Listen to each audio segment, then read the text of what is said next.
Plus d'une centaine d'œuvres réalisées par des apprenants ont été présentées lors de cette 4e édition de la Semaine de l'enseignement technique et de la formation professionnelle ETFP. Parmi elles, 50 ont été primées.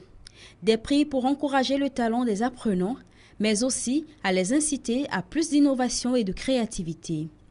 Le premier prix est décerné à l'élève Willy Kézier de la CCL pour la conception d'un dispositif PPMR de conduite destiné aux personnes à mobilité réduite.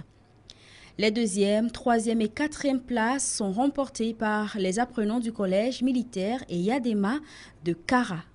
L'installation que nous avons eu à faire est une innovation qui aide beaucoup notre population togolaise, surtout dans le cadre des personnes à mobilité réduite. Le système qui est d'origine au niveau des pieds, au niveau des mains, pour que la personne puisse contrôler l'accélération et le freinage au niveau de ses mains.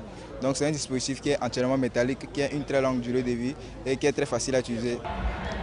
Ce dispositif que voici est un système qui permet à l'utilisateur de suivre en temps réel sa consommation. Nous avons associé une application qui lui permet de suivre cette consommation, peu importe l'endroit où il se trouve. Nous tenons à remercier les autorités initiatrices de la Semaine de l'enseignement technique et de la formation professionnelle. Également à remercier le chef d'état-major général et les professeurs qui nous ont accompagnés dans la réalisation de ce projet. La soirée des lauréats de cette 4e édition a également été marquée par des distinctions honorifiques. 15 acteurs de l'ETFP ont été récompensés pour leur engagement et leur contribution à la promotion d'une formation technique et professionnelle de qualité. Nous tenons sincèrement à remercier l'autorité qui a eu cette ingénieuse idée de reconnaître humblement nos efforts qui sont faits, mais en même temps, c'est une invite à faire encore davantage tant que Dieu nous prête vie et nous donne la force et l'intelligence.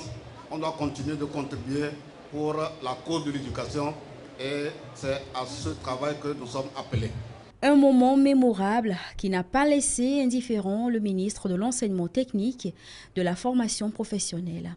Il a invité les enseignants et les apprenants à faire preuve de plus de détermination pour faire rayonner le secteur de l'enseignement technique et professionnel conformément à la vision du chef de l'État.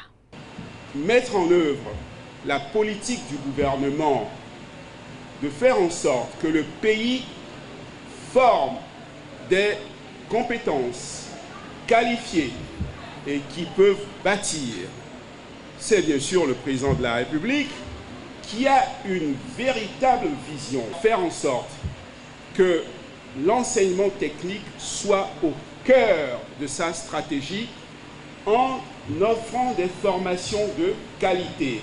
Et pour ce faire, toute une politique est en œuvre pour accroître l'accès, pour accroître la qualité dans son volet à la fois de l'enseignement, la révision de tous les programmes d'enseignement, c'est-à-dire de programmes qui sont en lien avec les besoins du marché, sans compter le volet de modernisation, celui de la digitalisation. La semaine de l'ETFP prouve une fois de plus que le Togo regorge de talents en matière d'innovation et de créativité. Des talents qui émergent directement des centres de formation répartis sur l'ensemble du territoire national.